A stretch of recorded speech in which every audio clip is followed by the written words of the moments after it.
रसूल अकरम सल्लल्लाहु अलैहि वसल्लम इरशाद फरमाते हैं कि अगर लोगों को पता होता कि रमज़ानुल मुबारक इतना बरकतों, रहमतों, मग़फ़िरत का महीना है तो वो दुआ करते कि सारा साल रमज़ान हो। अस्सलाम वालेकुम, मैं हूँ महा अली।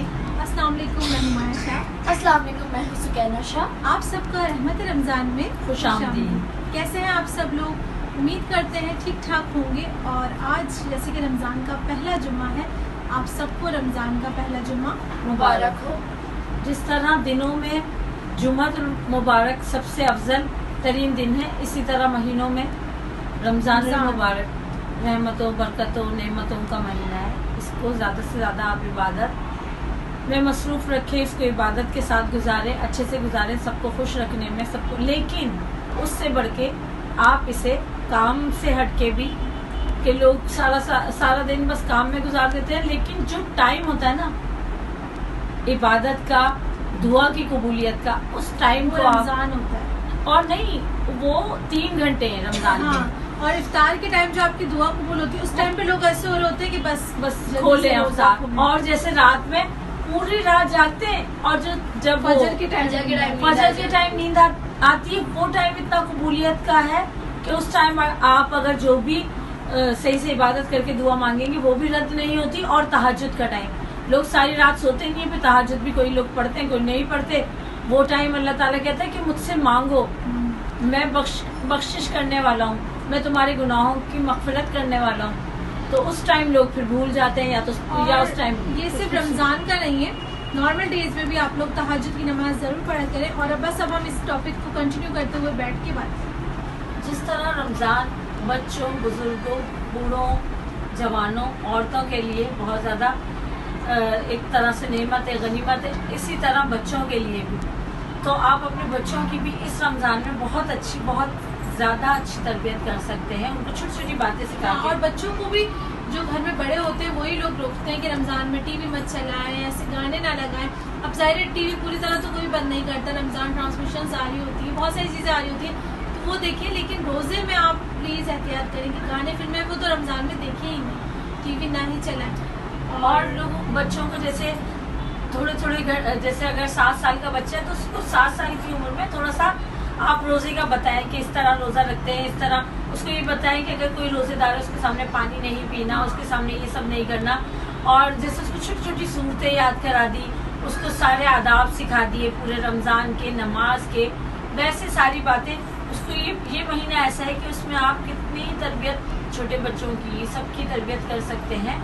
और असातिज़ा को भी, टीचर्स को भी ये चाहिए कि बच्चों दुनियावी तालीम के साथ साथ दीनी तालीम को भी साथ साथ लेके चले। आप लोग बस दुनियावी तालीम के पीछे लग जाते हैं, वो भी जरूरी है, लेकिन दीनी तालीम जरूरी है ना। जैसे वो है कि ईरान की एक 19 साल बच्ची है जिसने मतलब उसने कुरान ऐसा है, उसको असबर है इतना, उसने उसको किया हुआ, हिफ्ज़ किया हुआ है कुरान, कि वो तफसीर कुरान की तशरीह, नहजुल बलागा की तशरीह वो इतने असबर है, उसको इतने आराम से कर रही होती है कि मतलब इतनी छोटी बच्ची जब से कर रही है, वो तो 19 साल है, लेकिन उसका गिनीज बुक ऑफ वर्ल्ड में नाम है कि 19 साल वो दुनिया की पहली बच्ची है जिसने इस तरह कुरान की तफसीर और नहजुल बलागा। हमारे यहाँ वैसे लोग बड़े फख्र से बता रहे होते हैं कि हमारे बच्चा इसमें फर्स्ट है, इसमें, चाहे उन्हें कुरान का कुछ ना पता हो। हाँ। कुरान को पढ़ाना जरूरी नहीं समझते, लेकिन ऐसा नहीं है। असल आप आखिरत में आपसे यही पूछा जाएगा कि आपने कुरान पढ़ा या नहीं, ये नहीं पूछा जाएगा कि किसने मास्टर्स किया, किसने क्या किया। सुकैना ने हमारे यहाँ रोजा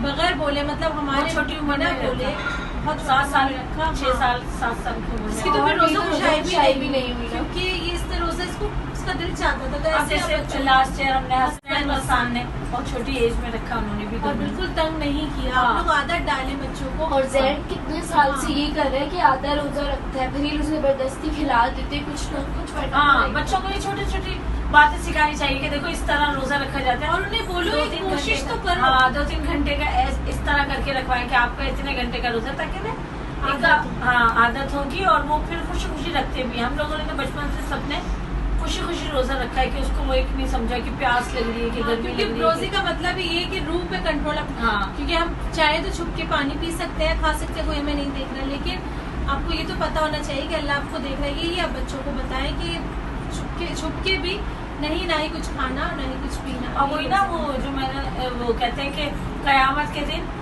वो बच्चे भाग रहे होंगे दूर, कि जिनसे पूछा सवाल किया जाएगा ना कि माँ बाप को ढूंढ रहे होंगे वो लोग बच्चे जिनके माँ बाप ने उन्हें कुरान सिखाया होगा, और जिनके माँ बाप ने उनके कुरान पे तवज्जो नहीं दी होगी वो उनसे दूर भाग रहे होंगे। तो अल्लाह ताला ने जाहिर है माँ बाप के ऊपर भी ये फर्ज किया है कि वो उनकी इस तरह की तरबियत करें। क्योंकि माँ बाप अगर बच्चे छोटे बच्चे जो गुनाह जो भी गलती करते हैं वो उसकी सजा माँ बाप के हिस्से में ही जाती है। वो कौन सी एज तक होता है? 7 साल की एज हाँ, तक फिर उसके अपने खाते में। और दूसरी बात ये कि क्या बोलूँ, अच्छा मैं ये कह रही थी कि उनको छोटी छोटी, अब जैसे पानी पीने की दुआ सिखा दी। रमजान में ये ऐसा महीना है कि आप अपने काम भी करते रहे, बच्चों को ये भी सिखा दें। जैसे किसी को सफर पे जाने की दुआ सिखा दी, वॉशरूम में जाने से पहले जो दुआ पढ़ के जाते हैं, सोने की दुआ, खाने की दुआ, ताकि बच्चों को ये आदत रहेगी। और ये नहीं कि अगर वो इफ्तार से पहले बच्चे नहीं होते जैसे दस्तरखान लगता फौरन घर, नहीं उन्हें बताएंगे नहीं रोजेदार के साथ रोजा खाने का कितना सवाब है। अच्छा हाँ, मैं ये बात कह रही थी कि जुम्मे के दिन नए कपड़े, हमारे यहाँ तो खैर जुम्मे के दिन नए कपड़े जरूर पहने जाते हैं। जुम्मे के दिन को ईद की तरह मनाना चाहिए, चाहे रमजान की सिर्फ जुम्मा नहीं, हम आम दिनों में पहनते हैं। ज्यादातर कोशिश करते हैं कि फ्राइडे वाले दिन हम नया क्योंकि जुम्मे के दिन की बहुत ज्यादा फजीलत है और जुम्मे के दिन को आप ईद की तरह मनाएं, चाहे वो रमजान का जुम्मा हो। हमारे तो खैर रमजान के चारों जुम्मे के जरूर स्पेशली कपड़े बनते हैं कि चारों जुम्मे को। और वैसे मैंने बहुत सारे लोग को, ज्यादातर लोग यही करते हैं, चारों जुम्मे बनाते हैं, लेकिन हम लोग जरा ज्यादा एहतमाम से और उससे करना भी चाहिए। आप लोग को ज्यादा लोगों को देने भी चाहिए कपड़े, ये नहीं कि बस आप खुद ही पहन रहे हैं। जब नए कपड़े अगर आप बना रहे हैं तो जरूरतमंदों की जरूरतों का ख्याल भी रखें। खैर इस पे भी हम एक अलग से रमजान है ही वो महीना जिसमें आप, लेकिन वैसे तो खैर पूरा साल ही आप जरूरतमंदों का ख्याल रखेंगे तो अल्लाह ताला उससे ज्यादा आपको नवाजते हैं। लेकिन फिर भी इस महीने में कुछ लोग ज्यादा वो कर लेते हैं कि भाई ऐसे लोगों का करते हैं, किसी के राशन आपने डलवा दिया, किसी छोटी छोटी नेकियां होंगी, यही काउंट होंगी और यही काम आएंगी। और लोगों को कितना सवाब मिलता होगा जो इफ्तार के टाइम पे पानी की बोतल्स बांट रहे होते हैं, अच्छा लगता है, बहुत अच्छा लगता है, सवाब मिलता है कि अगर रास्ते में आप सफर में किसी को दे दें तो बहुत ही अच्छी, उसका बहुत ज्यादा सवाब है।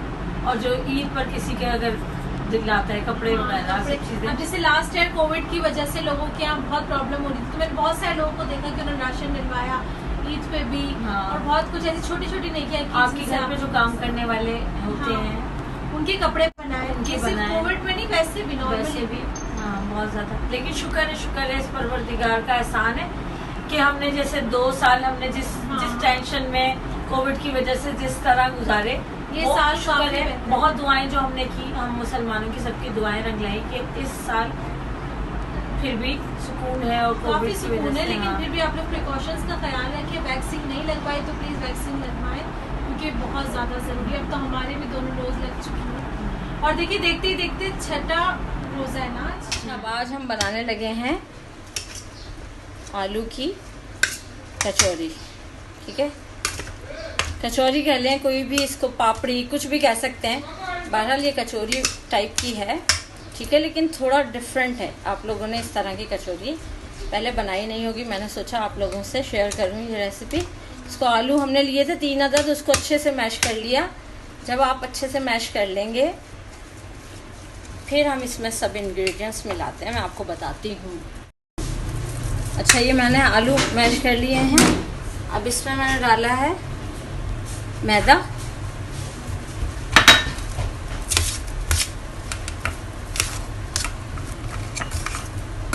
कॉर्नफ्लोर हो तो कॉर्नफ्लोर डाल सकते हैं। इसमें डाला है मैंने थोड़ा सा कुटा हुआ जीरा, कुटी लाल मिर्च,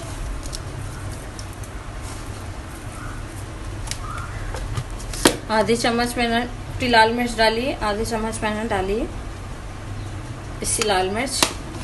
नमक आप अपने टेस्ट के मुताबिक 1 से 1.5 चम्मच डाल सकते हैं। ठीक है, बिल्कुल बारीक कश की हुई ये हरा धनिया और हरी मिर्च डाली है मैंने।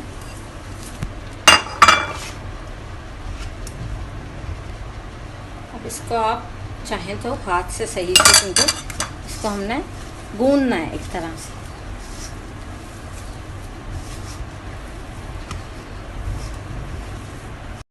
ये इसमें थोड़ा सा मैंने ऑयल डाला है और इसको अच्छे से गूंद लेना है, जैसे आटा गूंदते हैं ना, इस तरीके से गूंद लेना है। कंसिस्टेंसी आप देखिएगा, आपको सही लगती है, थोड़ा सा हमें मैदा और डालना है। 1 प्याली के करीब मैंने डाला था, ठीक है। आप उससे ज़्यादा भी कर सकते हैं। कचौरी हम बनाने लगे हैं, छोटी छोटी सी पूरी टाइप, हल्की सी। इसको अच्छे से आप छोटी छोटी सी बनाते हैं, ठीक है। इसको हम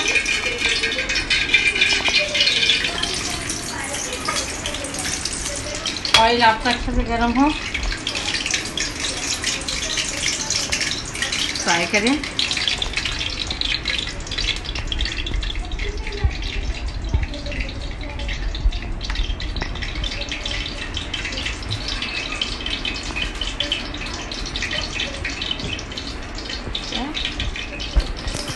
अच्छे से आपने हाथ से वो कर लेना है ताकि चिपके ना ये।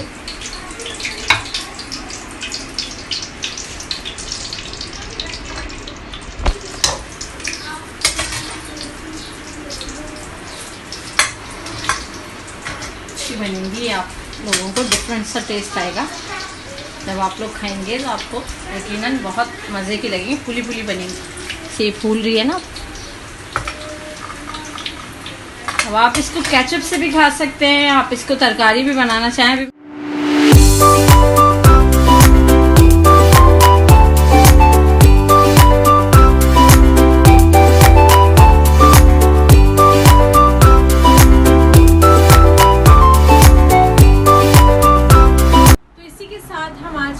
शो का एंड करते हैं। आई होप आप लोगों को आज ये ट्रांसमिशन देखने में मज़ा आया होगा।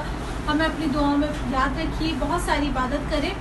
और बस रमज़ान का पहला शब गुजर रहा है। आज देखिए 6 रोज़े हो गए हैं और 7 खैरियत से होगा। हम आपके साथ हैं। ये कि गर्मी है वो तो आपको लग रही होगी, वो सभी को लग रही है।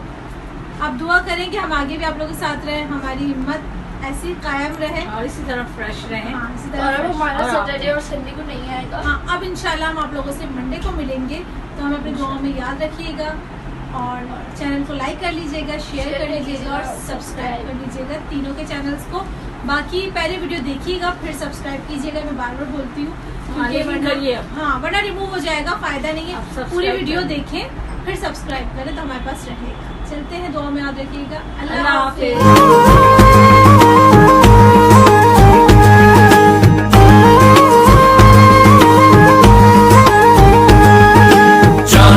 शान-ए-रमज़ान, शान-ए-रमज़ान।